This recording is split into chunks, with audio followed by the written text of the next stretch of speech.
but like my identity outside of my family was first formed around gang culture. And I always try to give, like, because I know that I'm not talking to black people. They're not my fans. Most of, like, in LA, in California, as I travel, there's people in Chicago, black folk in Atlanta and North Carolina fuck with me. But in LA, like, my fan base is not really black. I always try to give them an understanding of what's going on in our community, because they just think, oh, you guys just shoot each other, you're crazy, it's just over colors. I'm like, no, from a very young age, before I knew what a blood was, I just knew, like, oh, the older dudes are Crips, and they say cuz, and like, I wanted to be, I was a wannabe. I wanted to be that. Well, when it comes to LA, I always viewed the gang shit as like, it's like the dark side of black history. Because you think about like what blocks like originated what gangs and what neighborhoods. It's like, it really represents the neighborhoods and like where people's not just like their family by their blood, not like, you know, the color, but like really like what section they're from too. Yeah, your community. Yes, like, your community. All it is community, and that's natural. They weaponized the American government, if you want to call it that, or whoever, someone, like, I don't like to put charges on nobody, weaponized a natural sense of desire for community against us. But it was started, I want to say this, like, the first gangs in LA were white. The spook hunters, knockers, things like that. That's what started the AC Deuces and the businessmen, and like as protection for us. And then they weaponized that. After they destroyed the Panthers, they weaponized all the offshoot. Like the Panthers were anyone with that pressing a firm line thing. Like as I heard the story, and it could be because there's lots of Panthers. I'm not like, my views on 9/11, all this stuff is amateur. It's just my stupid ass opinion and what I've heard. But from my understanding, Bunchy Carter, Prentice Carter, was in jail with Huey Newton, and Huey Newton felt that LA, that hey blood, hey cuz, like that energy, it was, and then shaped him like, no, you go down to LA and do this, and took that energy that we have, that very LA energy, and I call it an earthquake energy, because that's like it's like anytime you can set it off, like what, bop, bop, bop, bop, like it's not no drawn out, it's not winter is coming. Like you talk to New York dudes like caught me slipping, because they'll be like, hey son, yo, word to mother, you think, oh, his dude's just talking, but by the time he get to, they got that cool Afro-centric vibe to but they'll still fuck you up. You know, LA is just like, you wearing the wrong color, there's nothing to talk about, it's action. Or I can see from across the Crenshaw Plaza, like I'm running downstairs Fox Hills Mall, like what are we talking about? Nothing. So that energy, I think, it always existed, and I think from what I understand, like Huey took that, and Geronimo G. Jaga Pratt, like they built this thing, and on 41st and Central, like that's the reason they invented the SWAT team, because they held off the LAPD for hours, because these are brothers fresh home from Vietnam, brothers who have been defending their community, and now they have a purpose, and now they have a 10-point program, and now they have principles. They didn't want that. They assassinated Bunchy, they destroyed the Black Panther Party, and then that energy didn't go anywhere. It's still there. And that's what was weaponized, to me, in my opinion, into Bloods and Crips. That is deep. Somebody needs to write a book about this. And there are a couple. But there are experts and the people I learn from, and in the community, and they're still here, and they do need to be writing books, and they do need to be on podcasts, and they do need to be interviewed, because they have a more precise and accurate.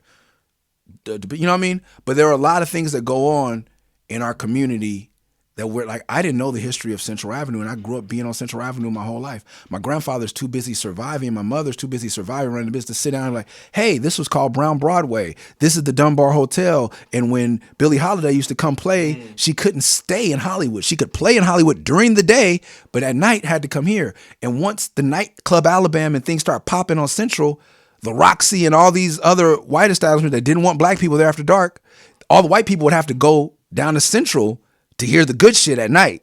So, and it was creating commerce on Central Avenue. So then they integrated it.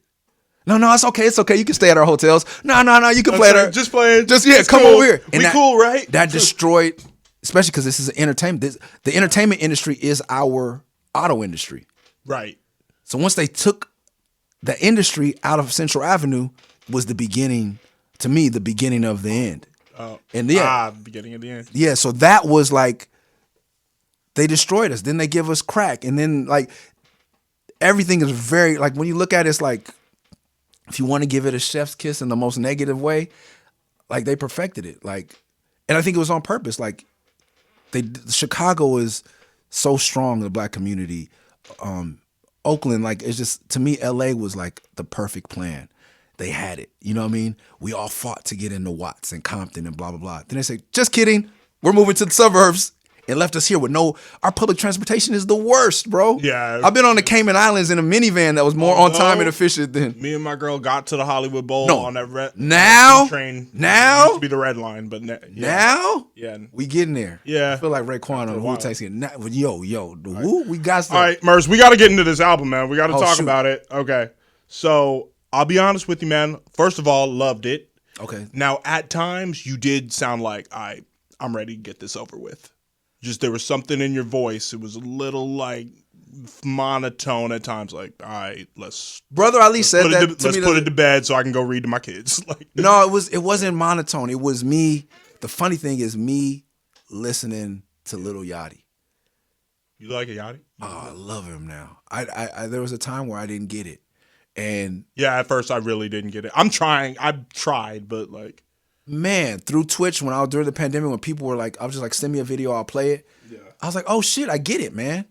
And I had been around him a couple of times, and I was like, oh shit. Stop trying so hard. That's what Silverlake regularly. It's not I'm tired of rapping. It's like, especially for me, I'm like, nigga, y'all know I could rap. Excuse me. You know what I mean? Mm-hmm. Like, y'all know I could rap. Why am I like, I'm not.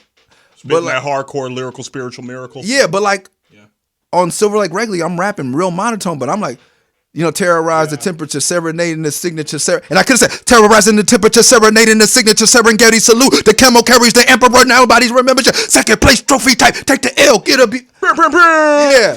But I was like, take the L, get a BBL. And I did spit it like that. We recorded that song 3 different times. We just took the original because Jesse Shack and the dude I recorded with, we used to record in his bedroom just like that. He made the beat right there. I spit it. And we were both like, yo, let's take the take from when you were. And I was like, that to me, that's what Yachty and them taught me. Like, who are you trying to prove something to? Because when I listen to it, I'm like, it's such a like look around LA at how like things have changed. Yeah, like things have changed for you, and just like the city's changed, the scenery's changed. Yeah, it's definitely like the Fairfax line on there was like really like. I went to night school once again, like me getting a kid all around the city. Like I had to go to Central Avenue some nights, and then some nights I had to go from West LA to North Hollywood to like go to night school just so I could graduate. I had to go to Fairfax Night School. I think that people use it as the Poetry Lounge. Before the Poetry Lounge was in that building, it was like the Renegade thing. So I would be in there, like, you go to night school or after school programs. It's like the degenerates. That's the thing too. Is like why I'm comfortable in that scene is because like I've always been with the kids fresh out of juvie. Like after the bad kids. Yeah, I've always been with the continuation kids. Yeah, so we're always the renegades. So I'm in there hiding a motherfucker doing my packet. You get a packet, and I'm just like, all right. But then I'm walking. I sell weed. Like I'm walking through down Fairfax, and back then Fairfax was a Jewish neighborhood. Yeah. Like so, Bobby 100 said. Yeah, like so I'm walking through there. Like I hope I don't get. I'm a black kid walking down the street, but also all my homies. I live off Pico Olympic and La Brea. Like I'm like. They're from Fairfax Posse Gang, which became Fairfax Gangsters. Like that was a gang. Like if you saw black people there, or people, if enemies saw me walking there, like there's Jewish people that are like, oh, he's a black kid, arrest him. And then there's other black kids that have beef with FFP or whatever it was called back then, that see me and think, oh, either I'm a problem, whatever. That's insane to think, just because like when I was in high school, like Fairfax was like synonymous with Odd Future. Yeah, there was so much rap came out of there, like talking like Dom and OPM, UNI, like I could tell like niggas died for those initials, like 100 Store, Diamond Supply, yeah, there was Castles. None of that. I could like it was like pawn shops and like just thinking like the theater era rap. Yeah, that was like so for me to see it change was great, but like I was a black kid walking that street and feeling very unwelcome. Hip hop culture was not safe on that street. Enjoy with Nate Curry. That's Space's son. Yeah. Shout out to Bay God in Space. Shout out to Nate the Great, man. Shout out to Nate the Great. Early interviewees if you're going to listen to an album, listen to whatever Space and Bay God are doing now. Shout out to them. Yes. Power couple in this indie hip hop But scene. Federal Expressions by a group called the Cuff, CUF, is some of the best California rap, best hip hop ever made. For our that, not that Nate's not doing better or Space is not doing better shit now, or it hasn't evolved. I hate when Federal people. Expressions. Federal Expressions by the Cuff is just one of the classic from that era. Shout out to Pete B, Crush, brother RJ. Man, those are the homies. Those are people that inspired me to be better. Yeah. Like, you can't just be underground and be rapping. Like, these motherfuckers are rapping. And I like that him and, like, people don't know, Nate Curry is like, can kill you with some backpack bars if he wants to. You know what I mean? Like, consider who he was raised by, man. Yeah, but he doesn't have to. In this, like, he's another person that was like, know? He doesn't have to prove that to anybody. No, he's just making what he feels. And that's why I made, like, it may sound like I'm like giving enjoy. That's why it's Enjoy. Just enjoy. So like Silverlake Rec League, Enjoy. Those are all first take songs that I wanted to kind of like. It's not the 90s. It's not Onyx, even though I love Onyx. All right, with Chopper, this is not an anti-police song. This is an anti-police helicopter song. Yeah. With shout out to Reverie on there. Now, with this one, I feel like that still got that classic punk energy, and it's still like in that same vein, like with Fuck Ice and with that movement, and with like All Cops Are Bad. Speak on that one, man. Yeah, man. I definitely didn't want to go the All Cops Are Bad route. Like, that was me talking about. No. I didn't want with the song. I wasn't trying. That's why I made the subtitle is kind of tongue in cheek, but also kind of serious. Like,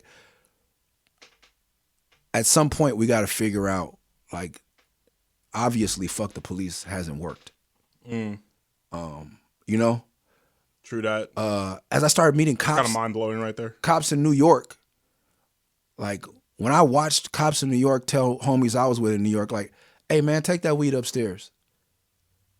Not like like confiscated or not like hopping out of car, guns drawn. Like, they're forced to walk in their community. Yeah. And I'm like, he just let you slide. He's like, oh yeah, that's my cousin's boyfriend. I'm like, whoa. People from your community police your community. It doesn't mean there aren't assholes. You know what I mean? There are some fucking tattletales, some fucking, top flight motherfuckers, But I don't know. I'm just trying to find another way. But yeah, the fucking helicopter here is a fucking psyop. That's part of the like LA scenery, just like the ghetto bird. And we accept it, and it's unacceptable. It's not okay. Like, when I started going, another thing going to New York, I'm like, oh, y'all don't have no ghetto bird? Like, they're like, nah, the buildings, like, you can't be having like, like all that stuff. But I'm like, something, when I started having babies and I'd be putting a baby to sleep and the chopper would come and it would wake up the baby. Yeah. But then disturbance. But then a year in, it doesn't wake the baby up anymore. So now my baby has been conditioned to.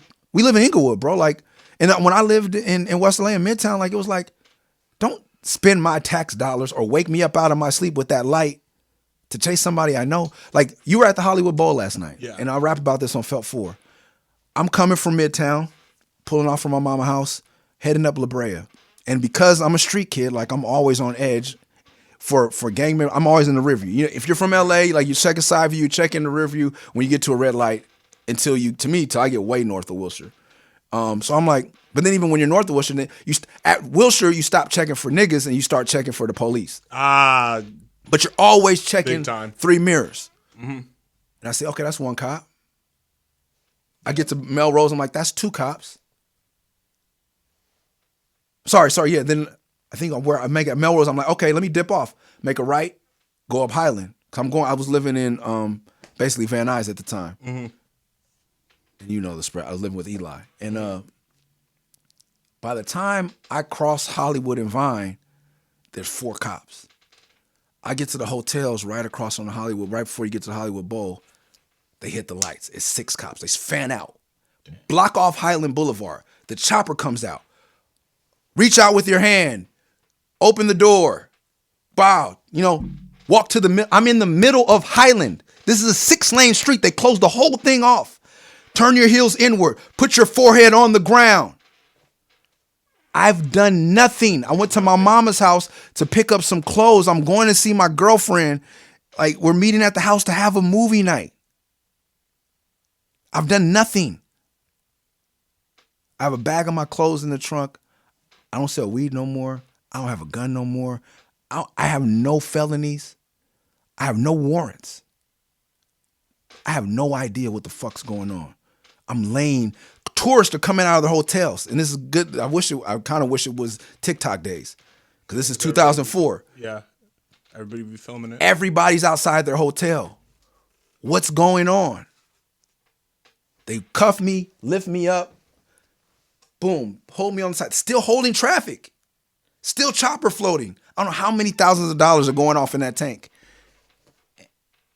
They drive by with the woman in the car, flash the light in my face, and I can hear them say, "Is that him?" No. Immediately, she's like, "No." "Are you sure?" "No." "Look closer." "No." Light shine on my face. They drive up another car. "Is that him?" "Nope." "Are you sure?" "No." "Are you sure?" Because now they have to make it something, because they've done all this shit. I have to be that guy.